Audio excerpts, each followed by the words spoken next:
c'est après une balade à vélo un peu pluvieuse que je vous rejoins pour la lettre 11.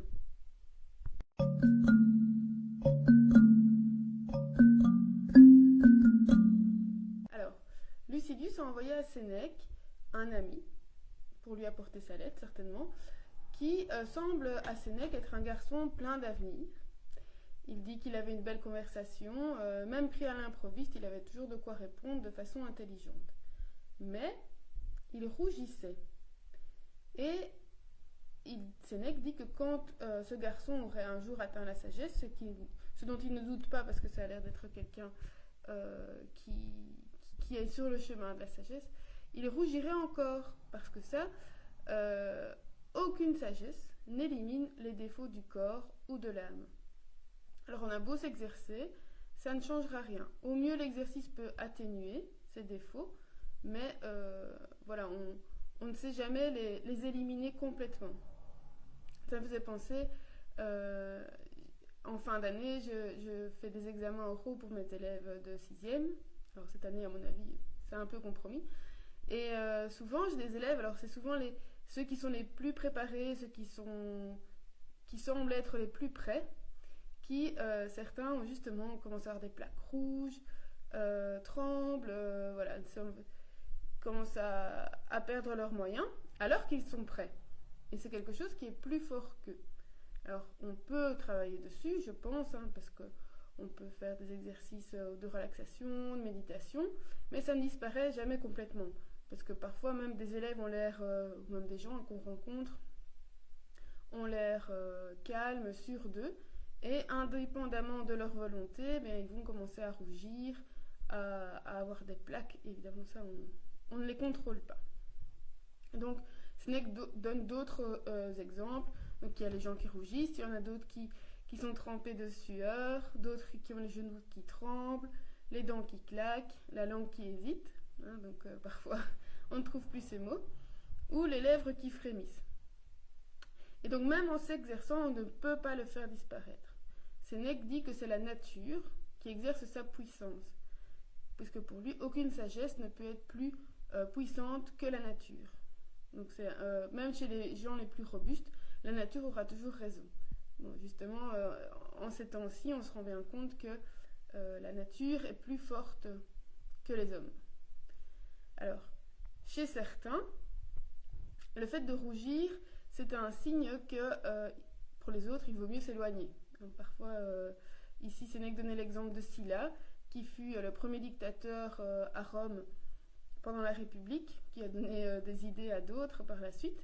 Et donc, il était un peu sans pitié, Sylla.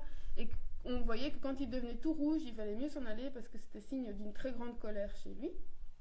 On dit qu'il avait un visage rouge, taché de blanc. Il cite aussi l'exemple de Pompée. Alors, Pompée, apparemment, c'était plus de la timidité, parce qu'en fait, dès qu'il apparaissait en public, il rougissait. Et il donne aussi l'exemple de quelqu'un pour qui il a beaucoup d'estime. C'est donc Sénèque, son maître, qui s'appelle Fabianus, et qui lui fut son maître et un exemple, encore au moment où Sénèque parle. Et donc, ce n'est pas une faiblesse de l'intelligence, mais bien une manifestation naturelle. Chez certaines personnes, tout le monde n'a pas ces manifestations-là. Et cela est dû à la constitution naturelle de chaque personne. Alors bien sûr, c'est quelque chose qu'on ne peut pas provoquer non plus, puisque vu que c'est indépendant de nous, on ne peut pas ni les provoquer, ni les interdire. Et il dit que même les acteurs qui voudraient imiter la tristesse, la peur, tout ça, ne peuvent que imiter certains gestes, comme trembler ou baisser la tête pour avoir l'air triste, mais ils ne peuvent pas reproduire la rougeur. Alors ça m'a fait penser à un film, je ne vois plus le nom de l'actrice, mais c'était un film avec Robert De Niro qui était stagiaire d'une dame qui travaillait dans la mode. Et elle, justement, il y avait des moments où elle pleurait dans le film et en fait elle avait vraiment sur le cou, sur le visage, toutes des plaques rouges qui, on se demandait un peu avec les enfants, on se dit mais enfin elle a une allergie ou quoi. Non, apparemment elle vivait vraiment tellement son rôle que même son corps réagissait comme si elle vivait réellement la situation. En tout cas, elle faisait vraiment bien semblant. Mais voilà, on a parfois des interviews d'acteurs qui disent ah, après ce rôle, je suis exténuée, ou alors ça me fait quelque chose. Et puis il y a des gens qui apparemment ressortent pas indemnes d'avoir joué tel ou tel rôle, tellement ils se sont plongés dans la peau de la personne là. Alors, pour ma citation, elle va bientôt arriver.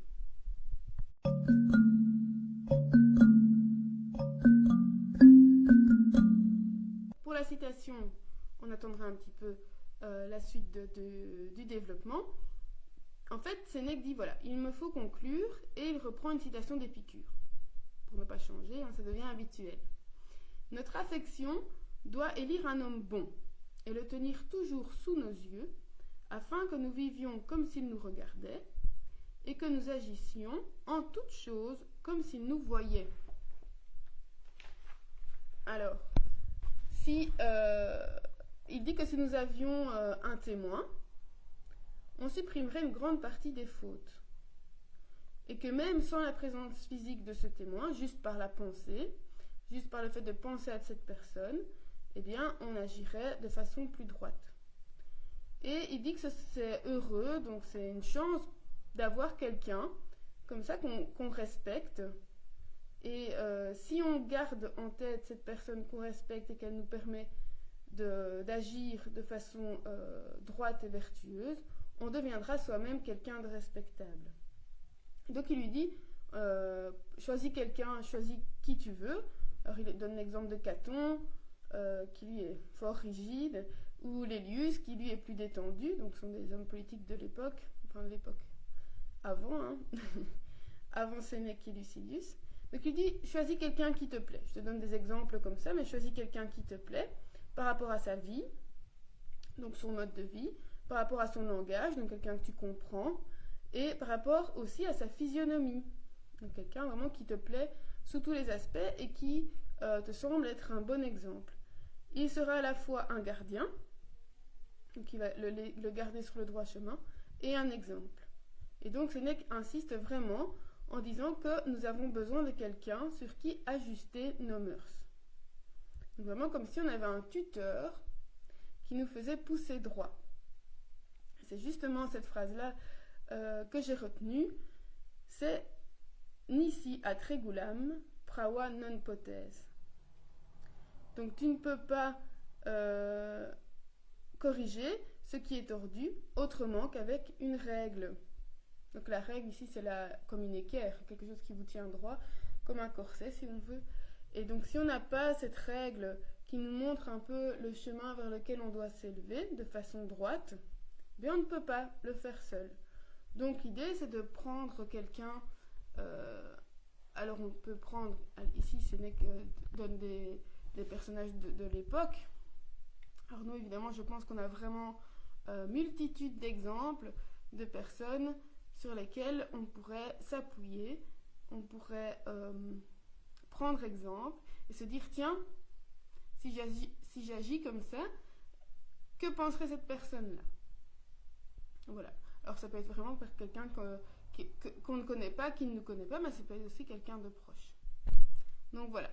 Réfléchissons à qui nous pourrions choisir comme tuteur pour pousser bien droit. Alors je vous dis à demain, et d'ici là, ou à l'été, portez-vous bien.